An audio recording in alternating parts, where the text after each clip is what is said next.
நேர்லை நேயர்களுக்கு வணக்கம். இன்றைய நேர்காணலில் பூவுலகின் நண்பர்கள் அமைப்பை சேர்ந்த சமூக ஆர்வலர், செயற்பாட்டாளர், வழக்கறிஞர் திரு வெற்றி செல்வன் அவர்கள் இணைந்திருக்கிறார். அவரோடு பேசலாம். சார் வணக்கம் சார்.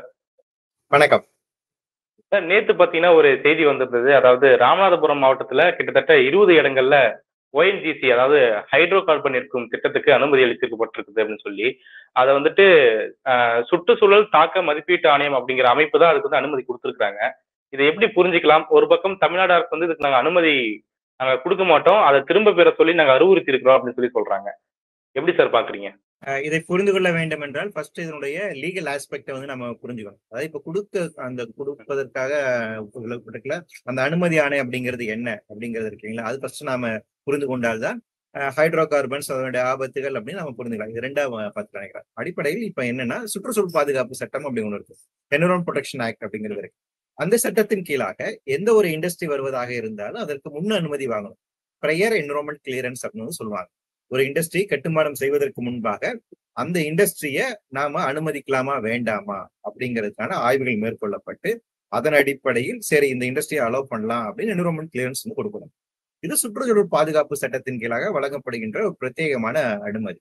இந்த அனுமதி என்பது ஒன்றிய அரசாங்கம் தரக்கூடிய அனுமதி ஒண்ணு. ரெண்டாவது, மாநில அரசாங்கம் வந்து பாத்தீங்கன்னா மாசு கட்டுப்பாட்டு வாரியம் அதுவா அனுமதி தரணும். சோ மாநில அரசாங்கம் தரக்கூடிய அனுமதி என்பது water act and air act அப்படிங்கிற 2 சட்டங்கள் இருக்கு. அதற்கு கீழாக இயங்கக்கூடிய மாசு கட்டுப்பாட்டு வாரியம், தமிழ்நாடு பொல்யூஷன் கண்ட்ரோல் போர்டு இருக்கீங்களா, அவங்களுடைய அனுமதி அப்படிங்கிறாங்க. இப்ப இந்த ஒன்றிய அரசாங்கத்தின் கீழாக வழங்கக்கூடிய இந்த என்விரான்மென்ட் கிளியரன்ஸை பொறுத்த வரைக்கும் அதில் 2 அமைப்புகள் உள்ளன. அதாவது அந்த இண்டஸ்ட்ரியினுடைய ஹசார்ட்னஸ் பொறுத்து, அது எந்த அளவுக்கு ஆபத்தை விளைவிக்கக்கூடிய இண்டஸ்ட்ரியாக இருக்குது, ரெட் கேட்டகரி இண்டஸ்ட்ரியாக இருக்குது என்பதை பொறுத்து, ரொம்ப ஆபத்தை விளைவிக்கக்கூடிய இண்டஸ்ட்ரியாக இருந்தால் எக்ஸ்பர்ட் அப்ரைசல் கமிட்டின்னு இருப்பாங்க. அந்த கமிட்டியிடம் தான் நம்ம மனு செய்யணும், அந்த சம்பந்தப்பட்ட இண்டஸ்ட்ரி. அந்த எக்ஸ்பர்ட் அப்ரைசல் கமிட்டி அவர்கள் தருகின்ற பரிந்துரையின் அடிப்படையில் தான் ஒன்றிய அரசாங்கம் அதுக்கான கிளியரன்ஸ் வந்து கொடுக்கும். சில நேரங்கள்ல சில இண்டஸ்ட்ரீஸ் வந்து அந்த அளவுக்கு ஆபத்து இல்லாத இண்டஸ்ட்ரிகளாக இருக்கின்ற போது ஸ்டேட் என்விரான்மென்ட் இம்பாக்ட் அசஸ்மெண்ட் கமிட்டின்னு ஒண்ணு இருப்பாங்க. இந்த கமிட்டி என்பது மாநில அரசுடைய பரிந்துரையின் பேரில் ஒன்றிய அரசாங்கம் நியமிப்பார்கள் அதிகாரிகள். அப்ப நம்ம மாநில அரசாங்கத்துக்கு கீழே வேலை செய்யக்கூடிய நம்ம அரசு அதிகாரிகளை நீங்க இந்த கமிட்டியில அப்பாயின்ட் பண்ணுங்கன்னு நம்ம மாநில அரசா சொல்லுகின்ற அடிப்படையில் ஒன்றிய அரசாங்கம் அப்பாயின்ட் பண்ணுவாங்க. ஆனா இவர்கள் வேலை செய்வது என்பது ஒன்றிய அரசாங்கத்துக்காக தான், ஆனா மாநில அரசாங்கத்துடைய அதிகாரிகள். அப்ப 2 பேருக்குமே இதுல வந்து ஈக்குவல் ஷேர் இருக்கு அப்படின்னு. கடந்த காலத்துல 2021ஆம் ஆண்டு இதே மாதிரி ஒரு அப்ளிகேஷன் வந்து ஃபைல் பண்றாங்க. ONGC வந்து கடலோரம் சார்ந்து இருக்கக்கூடிய பகுதிகளில் வந்து எண்ணெய் எடுப்பதற்கான ஹைட்ரோ கார்பன் எடுப்பதற்கான அனுமதி கோரி வந்து மனு செய்யறாங்க. அப்ப அந்த மனுவை இதே ஸ்டேட் என்விரான்மென்ட் இம்பாக்ட் அசஸ்மெண்ட் நிராகரிக்கிறாங்க. என்னன்னா இது வந்து ரெட் கேட்டகரி இண்டஸ்ட்ரி, இந்த மாதிரி ரெட் கேட்டகரி இண்டஸ்ட்ரிக்கு வந்து அனுமதி கொடுப்பதற்கான அதிகாரம் எங்கிட்ட இல்ல, அதனால நீங்க எக்ஸ்பர்ட் அப்ரைசல் கமிட்டி தான் போகணும், நம்பர் 1. ரெண்டாவது, இதனால நிறைய ஆபத்துகள் இருக்கு அப்படின்னு நிறைய அதுக்கான காரணங்கள் சொல்லி அதை நிராகரிச்சிடுறாங்க. ஆனால் தற்போது இந்த அனுமதி மறுக்கப்படுகிறது சார். இந்த அனுமதி மறுக்கப்படும் போது இது வந்து தமிழ்நாடு அரசுடைய நிலைப்பாடு அப்படிங்கிற மாதிரி செய்திகள் அப்ப வந்துட்டு சொல்லப்பட்டது. இப்போ இவங்க வந்து அனுமதி கொடுத்துருக்கு அப்படின்றது தமிழ்நாடு அரசுடைய நிலைப்பாடா இல்ல ஒன்றிய அரசுடைய நிலைப்பாடா, எப்படி புரிஞ்சுக்கிறது? நம்ம கன்ஃபியூஷன் இருக்கு சார். நமக்கு அந்த குழப்பம் இருக்கு. ஏன்னா அது மாநில அரசாங்கத்தினுடைய அதிகாரிகள் தான். மாநில அரசாங்கத்தினுடைய அதிகாரிகள் யாருடைய வழிகாட்டின் அடிப்படையில் செயல்படுறாங்கன்னு கேள்வி. கடந்த 2021ஆம் ஆண்டு இதே மாநில அரசாங்கத்தினுடைய அதிகாரிகள் அதை நிராகரிக்கிறாங்க. இப்போ அனுமதி கொடுக்குறாங்க. அப்படிங்கிற போது இப்ப மாநில அரசாங்கத்தினுடைய கொள்கையின் அடிப்படையில் இவர்கள் செயல்படுகிறார்களா இல்ல ஒன்றிய அரசாங்கம் சொல்லி செய்யறாங்களான்னு தெரியல. எனிவே இப்ப அமைச்சர் வந்து இதுக்கு வந்து ஒரு அறிக்கை வெளியிடுவதன் மூலமாக அவர்கள் மீறி செயல்பட்டிருக்க கூடும் அப்படின்னு நம்ம யூகிக்கலாம். ஆனா உண்மையிலே என்ன நடந்துச்சு நமக்கு தெரியாது. பட் எனிவே மாநில அரசாங்க அதிகாரிகள் இடம்பெற்றிருக்கக்கூடிய ஒரு குழு இதற்கான அனுமதி வழங்கி இருக்கிறது அப்படிங்கிறது. இதற்கு இடையால இன்னொரு விஷயத்தையும் நம்ம பார்க்கணும். ஒன்றிய அரசாங்கம் இந்த சுற்றுச்சூழல் பாதுகாப்பு சட்டத்துக்கு கீழாக ஒரு முக்கியமான சட்ட திருத்தத்தையும் கொண்டு வந்துட்டாங்க. முன்பு ஹைட்ரோ கார்பன் போன்ற இந்த திட்டங்களை நீங்கள் அதற்கான முன்னனுமதி வாங்குகின்ற போது பொது கருத்து கேட்பு கூட நடத்தணுங்கிறது அவசியமா இருந்துச்சு. இப்ப என்னன்னா சில திட்டங்களுக்கு அவை தேவையில்லை அப்படின்னு விதிவிலக்கு கொடுத்துட்டு இதை பி கேட்டகரி இண்டஸ்ட்ரியா மாட்டாங்க. அதை நான் முன்பே குறிப்பிட்டேன் இல்லைங்களா, அந்த என்விரான்மென்ட் இம்பாக்ட் அசஸ்மெண்ட் நோட்டிபிகேஷன் 2011 கொண்டு வந்தாங்க. அதுல வந்து பாத்தீங்கன்னா A category industries, B category industries 2ஆ பிரிப்பாங்க. ஏ கேட்டகரி இண்டஸ்ட்ரீஸ் பொறுத்த வரைக்கும் எக்ஸ்பர்ட் அப்ரைசல் கமிட்டி தான் அதற்கான அனுமதி வழங்க வேண்டும். பி கேட்டகரி இண்டஸ்ட்ரீஸ் பொறுத்த வரைக்கும் இப்ப நாம குறிப்பிட்டிருக்கூடிய இந்த மாதிரி ஸ்டேட் என்விரான்மென்ட் இம்பாக்ட் அசஸ்மெண்ட் அவங்க அனுமதி கொடுப்பாங்க. இப்போ ஏ கேட்டகரியில இருந்து பி கேட்டகரி கொண்டு வந்தாங்க. அதாவது ரொம்ப ஆபத்தான தொழிற்சாலை அப்படின்னு வகைப்பாடுல இருந்து அதை நீக்கிவிட்டு இது வந்து ஒரு சாதாரண தொழிற்சாலை அப்படிங்கிற வகையில மாத்துறாங்க. அதனால இது கருத்து கேட்பு கூட்டம் தேவையில்லை, ஸ்டேட் என்விரான்மென்ட் இம்பாக்ட் அசஸ்மென்ட் அத்தாரிட்டியோட அனுமதியே போதும் அப்படிங்கிற மாற்றி அமைத்து அவர்களிடமிருந்து இப்ப அனுமதி வாங்கியிருக்காங்க. எனவே இது கூடுதல் ஆபத்தாக தான் நாம் புரிந்து கொள்ள வேண்டும். இப்போ ராமநாதபுரத்துல ஏற்கனவே 35 இடங்கள்ல ONGC அதாவது ஹைட்ரோ கார்பன் கிணறுகள் இருக்கிறது. அதுல இருந்து எரிபொருள் எடுத்துட்டு தான் இருக்கிறாங்க. இப்போ எக்ஸ்ட்ரா ஒரு 20 வரதுனால என்ன பிரச்சனை இருக்குது அப்படிங்கிற ஒரு பார்வை முன்வைக்கப்படுது. அது எப்படி சார் புரிஞ்சுக்கிறது? கடந்த காலங்களில் அந்த காவிரி டெல்டா உட்பட்ட பகுதிகளில் தொடர்ச்சியாக ஹைட்ரோ கார்பன் எடுப்பதனால் என்ன பாதிப்புகள் ஏற்பட்டிருக்கின்றன என்பதற்கான நிறைய ஆதாரங்கள் இருக்கின்றன, அதுக்கான நிறைய சாட்சியங்கள் இருக்கின்றன, அதுக்கான அறிக்கைகள் இருக்கின்றன. குறிப்பாக வந்து பேராசிரியர் ஜெயராமன் அவர்கள் இது குறித்த நிறைய புத்தகங்கள் எழுதியிருக்காங்க. விகடன்ல வந்து ஒரு தொடரே வந்துச்சு. அங்க எவ்வளவு தீக்காயங்கள் எவ்வளவு பேர் பாதிப்படைந்திருக்கிறார்கள், அங்க இருக்கக்கூடிய மண் எந்த அளவுக்கு பாதிப்படைஞ்சிருக்கு, நிலத்து நீர் பாதிப்படைஞ்சிருக்கு என்பதற்கான நிறைய பதிவுகள் இருக்கு. இவற்றோடு கூடுதலாக கடந்த வருடம் திமுக அரசு பொறுப்பேற்றதுக்கு பின்பாக பேராசிரியர் சுல்தான் இஸ்மாயில் தலைமையில ஒரு குழு அமைச்சாங்க. அந்த குழுவினுடைய டேர்ம்ஸ் ஆஃப் ரெஃபரன்ஸ் என்ன அப்படின்னா, இது நாள் வரைக்கும் செயல்பட்டு கொண்டிருக்கின்ற இந்த ஹைட்ரோ கார்பன் காரணமாக என்ன பாதிப்புகள் ஏற்பட்டிருக்குது என்பதற்கான ஆய்வு செய்யுங்கிறதா. அந்த கமிட்டி தன்னுடைய ஆய்வறிக்கையை சமர்ப்பித்து விட்டது. அந்த ஆய்வறிக்கை வந்து ரொம்ப அட்வான்ஸா இருக்கு அப்படிங்கிறத தகவல் சொல்றது. ஆனா இன்னும் இன்னைக்கு வரைக்கும் பொதுமக்கள் பார்வையில வைக்கப்படவில்லை.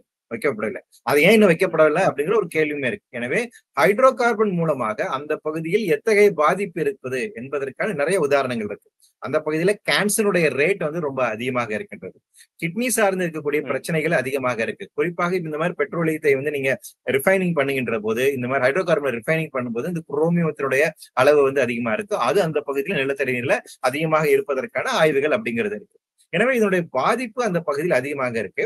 இந்த எங்கெங்கெல்லாம் ஹைட்ரோ கார்பன் எடுக்கிறாங்களோ அங்க இது. இப்ப இங்க ராமநாதபுரத்தை பொறுத்த வரைக்கும் நிலப்பகுதியில மட்டுமல்ல, கடலோரம் சார்ந்து இருக்கக்கூடிய பகுதியில எடுக்க போறாங்க. அப்போ ஒட்டுமொத்தமாக நம்மளுடைய கடல் வளத்தையுமே அழிக்கக்கூடிய ஆபத்து அப்படிங்கிறது இருக்கு.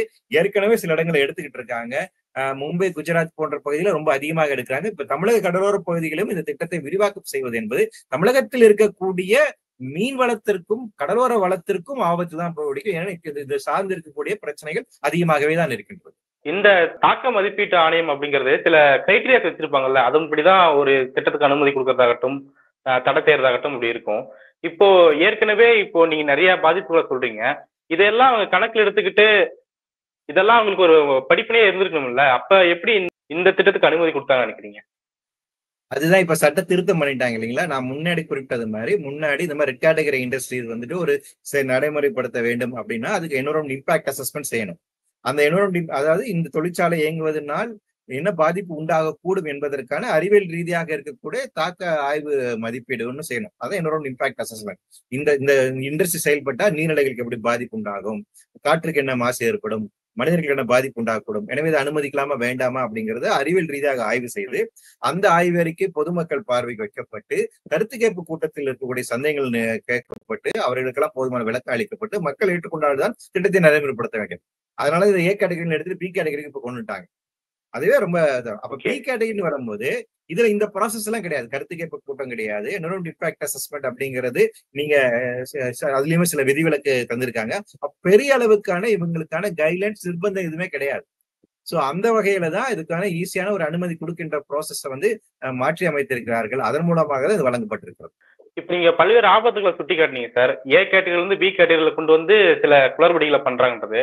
இப்ப நீங்க இந்த ஆபத்துகள்லாம் சுட்டி காட்டி இல்ல அரசுக்கு கவனத்துக்கு எடுத்துட்டு போய் பி கேட்டகரியில இருந்து ஏ கேட்டகரியில மாற்றத்துக்கான வாய்ப்புகள் இருக்குதா? அது சட்டப்பூர்வமா முடிவு பண்ணுமா? இது எப்படி பாக்குறது?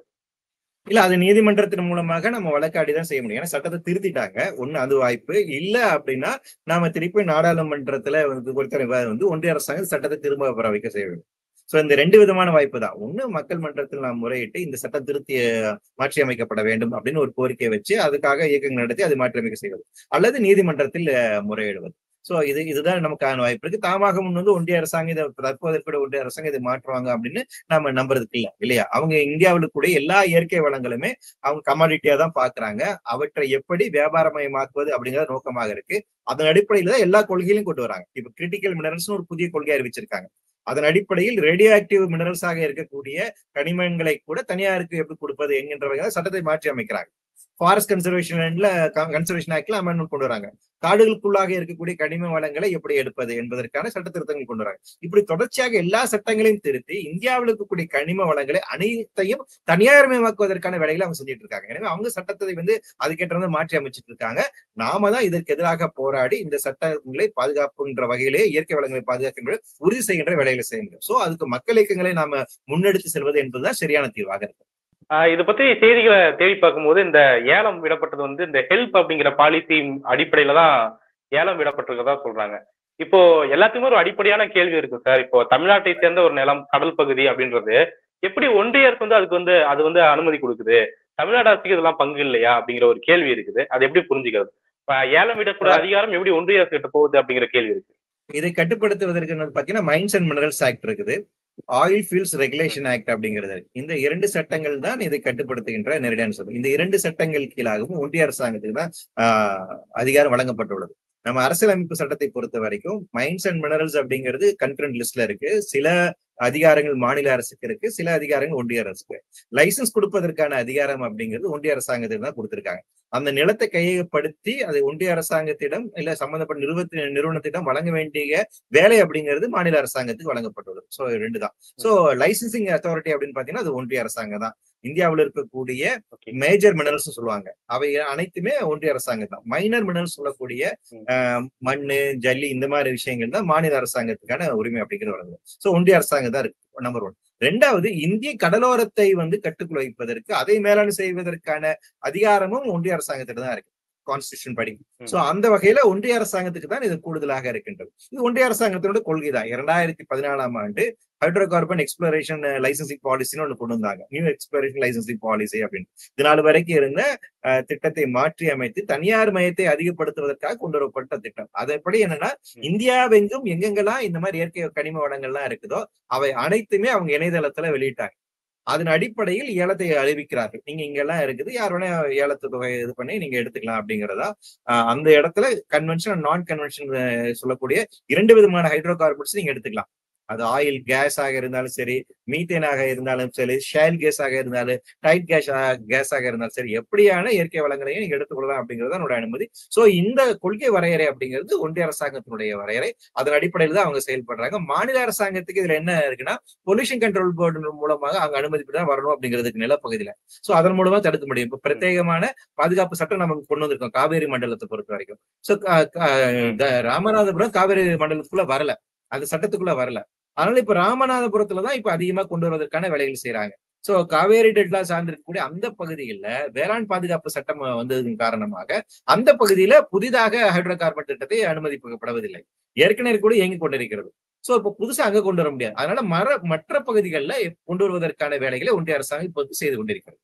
இப்போ தமிழ்நாடு அரசு சார்ந்து தங்கம் தென்னரசு அவர்கள் பேசும்போது, இதுதான் எங்களுடைய கொள்கை முடிவு, தமிழ்நாட்டுல எந்த இடத்துலயும் ஹைட்ரோ கார்பன் போன்ற திட்டங்களை நாங்க அனுமதிக்க மாட்டோம் அப்படிங்கிறத தெளிவு கூட சொல்லியிருக்கிறாரு.